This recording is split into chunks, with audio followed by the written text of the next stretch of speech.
I did not cry. I did not raise my voice. I simply folded the dish towel I was holding, set it on the counter, and walked out to my car. That is who I am. That is who I have always been. My father raised me to handle pain quietly, to absorb things without making a scene, and for 63 years I thought that was a strength. Standing in my son's driveway that Tuesday afternoon in November, watching his front door close behind me, I was no longer sure. My name is not important. What matters is that I am a father. I have been a father for 31 years, and for most of those years, I believed I was a good one. I coached Little League. I drove 3 hours each way to every college visit. I sat in hospital waiting rooms. I helped with down payments. I showed up. That is the word my late wife Patricia used to use about me. She would say, "Harold always shows up." She passed 4 years ago, and I carry that word with me everywhere I go, because it is the last best thing anyone ever said about me. My son's name is Derek. He is 31 years old. He works in marketing for a firm downtown, married a woman named Cassandra about 2 years ago, and they live in a very nice townhouse in a very nice neighborhood 20 minutes from where I raised him. I know that neighborhood well. I know it because I have been paying $1,100 a month toward that townhouse since the day they moved in, not the full mortgage. Derek handles part of it himself. But $1,100 every single month, on the first, transferred directly from my account to his. No questions, no conditions, because that is what fathers do, or so I believed. The Tuesday I am talking about was 11 days before Thanksgiving. Derek called me that morning while I was in the middle of making coffee. I remember thinking it was unusual because he rarely calls before noon. I picked up, said good morning, and he said he needed to talk to me about the holidays. I told him, of course, I had already started thinking about what to bring. Patricia used to make a sweet potato casserole that Derek had asked me about only a few months earlier, and I had finally gotten her recipe card out of the box in the closet and practiced it twice. It came out well the second time. I was going to bring that. He cleared his throat and said that Thanksgiving was going to be a little different this year. I said okay, still not worried. I assumed he meant a different time, or maybe they wanted to host at a new place. He said that Cassandra's family was coming up from Savannah, her parents, and her 2 brothers and their families, and the house was going to be very full. He said it would probably be overwhelming for everyone, and they had decided to keep it to immediate family only. I waited for him to continue. I thought he was building up to something, that there was a next sentence where he said, "But of course you're coming, Dad." There was no next sentence. I asked him to clarify. I said, "Derek, are you telling me I'm not invited to Thanksgiving?" He paused for a long moment and then he said, "Dad, this year we just want it to be us and Cassandra's people. It's important to her." I stood in my kitchen holding the phone, and I looked at the coffee still dripping into the pot, and I thought about Patricia's recipe card sitting on my counter, and I said, "I understand." I said, "I hope you all have a wonderful time." And then I said goodbye, and I hung up. I stood there for about 4 minutes. I know because I watched the coffee finish brewing, and I poured a cup, and I drank half of it standing at the window, looking out at the backyard, where I used to pitch baseballs to a little boy who thought I was the best person in the world. Then I picked up my phone, and I called my bank. I did not yell at Derek. I did not send a long text message explaining how hurt I was. I did not call his aunt or his cousin or anyone in the family to complain. I simply told my bank to cancel the recurring transfer of $1,100 to my son's account. The representative asked if I wanted to stop it starting next month or immediately. I said immediately. She said it was done. I thanked her, and I hung up. And then I went back to drinking my coffee. I want to be clear about something. I did not make that decision in anger, even though anger would have been justified. I made it because I sat there for those 4 minutes, and I had a very clear thought. Maybe the clearest thought I have had in years. The thought was this: I have been contributing financially to a household that does not consider me family. That was the whole thought. It wasn't complicated. It didn't require a long discussion or a therapist or a pros and cons list. I was paying toward a home I was not welcome in for a holiday that is specifically about family. And something about that, when I let myself look at it directly, was simply no longer something I was willing to do. What I did not know on that Tuesday morning was how many other things were connected. Derek had never asked me for anything directly. That is the part people always get wrong when I tell this story. He was never the kind of son who demanded things from me. But over the years, quietly, gradually, things had accumulated. The $1,100 a month was the most visible. But there was also the car insurance. Derek and Cassandra were still on my policy because I had added them years ago when they were first together, and somehow it had never been addressed again. I was paying for both vehicles. There was also the streaming bundle I had set up years ago and shared with Derek's account. Small thing, yes, but it was mine. There was a gym membership I had put on my card as a birthday gift 2 years ago that had simply never been canceled. And there was the storage unit. The storage unit was the one that surprised even me when I thought about it. Derek had some furniture and equipment from before the marriage in a storage facility downtown, and when he moved in with Cassandra, there wasn't room for everything. He asked if I could keep the unit in my name temporarily while they figured out what to do with the items. That was 22 months ago. I was still paying $68 a month for it. I spent the rest of that Tuesday afternoon going through my accounts and my automatic payments the way you go through an old garage you have avoided for too long. And what I found was not a scandal. It was just an accumulation of small, quiet agreements that had never been revisited. So I canceled them all. The car insurance I transferred to a new policy in my name only, removing both of Derek's vehicles. I canceled the shared streaming plan and set up a new account he had no access to. I called the gym and canceled the membership as the account holder, which I was, and I called the storage facility and gave them 30 days notice, which is the legal minimum. And I told them the items inside would need to be claimed, or the facility would handle them according to their policy. I want to be honest about how I felt doing all of this. I did not feel powerful. I did not feel like I was winning something.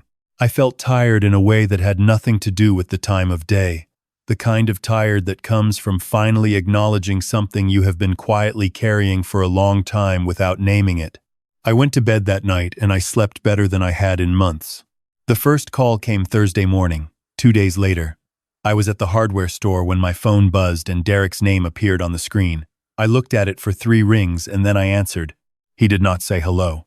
He said, "Dad, I think there's been some kind of error with the transfer this month." I said, "No, there's no error." He said, "What do you mean?" I said, "I canceled it." There was a silence that lasted long enough that I looked at the phone to check if the call had dropped. He said, "You canceled the transfer? Why?" I said, "I thought about it and it didn't make sense anymore." He said, "Dad, what are you talking about?" And I could hear something in his voice that was somewhere between confusion and the beginning of something else. I said, "Derek, I hope Thanksgiving goes well. I'll talk to you soon." And I ended the call. My phone rang 4 more times that day. I let them all go to voicemail. I listened to the messages that evening.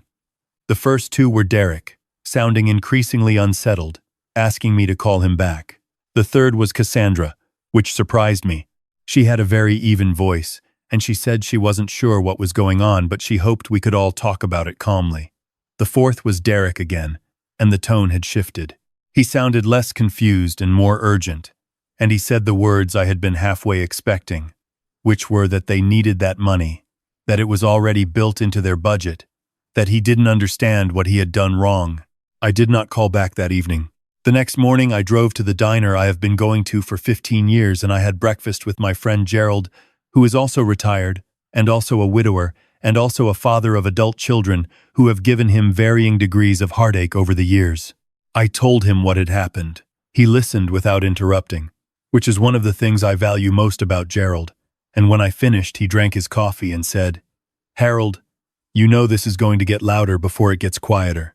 I told him I expected that. He said, "And you're okay with that?" I told him I wasn't sure I had a choice, that I had looked at the situation honestly and this was the honest response to it. He nodded slowly and said, "Patricia would have backed you up on this." I had to look out the window for a moment after he said that. What I had not anticipated was the storage unit. Derek called that Saturday and this time I picked up. He had clearly had time to think. Or perhaps Cassandra had helped him compile a list because he went through every item methodically. The transfer, fine, we'll discuss it. The car insurance, he needed time to sort out a new policy. The gym, he understood. But the storage unit, he said, had things in it that he needed time to deal with. and the 30-day notice felt aggressive. I told him 30 days was the legal requirement, and I had given him the full amount. He said, "Dad, that's not the point. You're making things very difficult." I said, "Derek, I wasn't invited to Thanksgiving." He was quiet. I said, "I have been sending you $1,100 every month for 2 years. I have been carrying your vehicles on my insurance for longer than that. I have been paying for a storage unit for 22 months that was supposed to be temporary. And when Thanksgiving came, I was told the house would be for immediate family." He said, "Dad, that's not it. Wasn't personal." I said, "I know. That's the part that bothered me most." He didn't have an answer for that. I heard him breathing. In the background, I could hear the television on, and I thought for a brief moment about all the Thanksgivings we had ever had.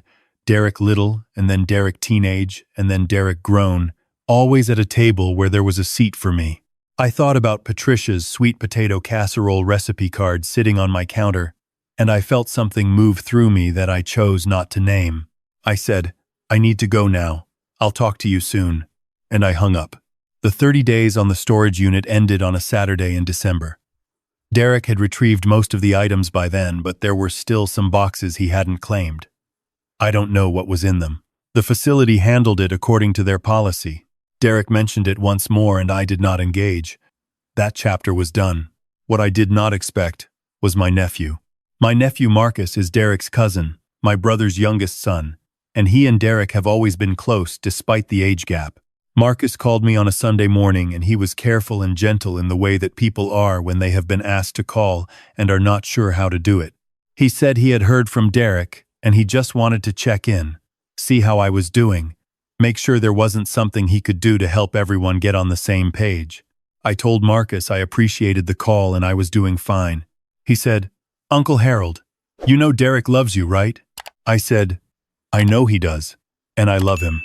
That's not really the question." Marcus asked what the question was. I thought about it for a moment, and then I said, "The question is, what kind of relationship are we going to have now that I've been honest about what the current one cost me?" Marcus went quiet, and then he said, "That's fair." And I believed he meant it. The weeks after Thanksgiving were quiet in a way that was not entirely comfortable but was also not terrible. I got through the holiday by accepting an invitation from Gerald and his daughter's family.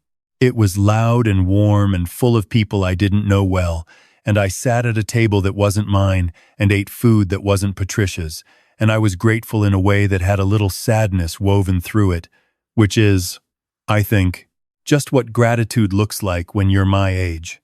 Derek and I did not speak for 19 days. I counted, though I told myself I wasn't.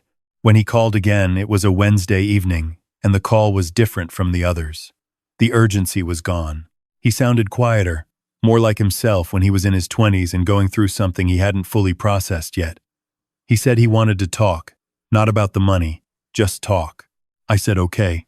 He came over that Sunday and I made coffee and we sat at the kitchen table, and for the first part of the conversation neither of us said anything that mattered. We talked about the weather and his work and a movie he had seen, and then the small talk ran out the way small talk always does, and there was a silence, and in that silence, something shifted between us. He said, "I didn't think about how it would feel to you. The Thanksgiving thing. I was thinking about Cassandra and her family, and what would make things easier for her, and I didn't stop to think about what I was actually saying to you." I said, "I know." He said, "That's not an excuse." I said, "I know that too." He looked at his coffee cup and then he looked at me and he said, "I think I let a lot of things go unexamined for a long time. The money stuff, the way things just kept getting added without us ever talking about it." I said, "So did I. That was my part in it." He nodded slowly and then he said, "I'm sorry, Dad." And it was the kind of sorry that doesn't have a lot of extra words around it, which is the only kind that has ever meant anything to me. I sat with it for a moment before I said anything. Outside the window, the backyard was bare and gray, the way December backyards are. And I thought about that little boy again, the one who thought I was the best person in the world. I thought about how he had grown into this man sitting across from me, flawed and still learning. And I thought about how being his father was one of the few things in my life I had never once regretted, even on the hard days. I said, "I accept that." He looked relieved in a way that was almost painful to see, because I recognized it. It was the relief of someone who had been carrying something heavy and had finally been allowed to set it down. I told him that I was not going to resume the monthly transfer, not because I was punishing him, but because it had stopped making sense and I thought it would continue not making sense. I told him that the insurance needed to stay separate going forward, that he and Cassandra were adults with income and they could maintain their own policy. I told him I was still his father, I was still here, and that would never change. He said he understood.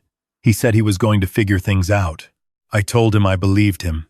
We had lunch after that. Nothing special. Just sandwiches I made from what was in the refrigerator.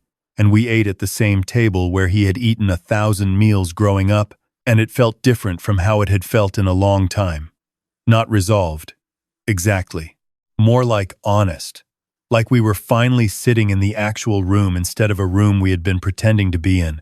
He left around 2 o'clock. I stood at the front door and watched him back out of the driveway, and I lifted my hand when he looked back, and he lifted his. I went back inside and I stood in the kitchen and I looked at Patricia's recipe card still sitting on the counter. I decided I would make the casserole for Christmas. Not for anyone else necessarily, though maybe Derek and Cassandra would come. We hadn't talked about it yet. But for myself. Because Patricia taught me that recipe and I had practiced it, and the second time it came out right and that was worth something. Some things are worth doing simply because they are worth doing, because they connect you to people you have loved and to the person you are still, at 63, still working on becoming. I have had people ask me, since all of this, whether I regret how I handled it, whether the quiet route, the financial route, was the right one, whether I should have said more, expressed more, demanded more. I think about that. What I know is that I was not trying to punish my son. I was trying to tell the truth in the only language the situation seemed to understand, which was the language of what I would and would not continue to support. I wanted him to see the full picture of what our relationship had become, not to shame him, but because I believed, and still believe, that clarity is the beginning of any real change. I also know that I was the one who let things go unexamined for 2 years. I was the one who kept transferring money without a conversation, who kept adding things to my accounts because it was easier than addressing them. I was not a victim of my son. I was a participant in something we had both allowed to grow into something neither of us had ever really looked at. What I regret is not what I did. What I regret is that it took until November, standing in a driveway holding a dish towel in my mind, before I was honest enough to do it. Patricia used to say that the most expensive thing in any relationship is what you refuse to look at. She said it about money sometimes, but she mostly meant it about everything else. I was not always good at hearing her when she was alive. I am getting better at hearing her now. I am 63 years old. I live in a house that has a backyard where I used to pitch baseballs. I have a recipe card in my kitchen that belonged to a woman I loved.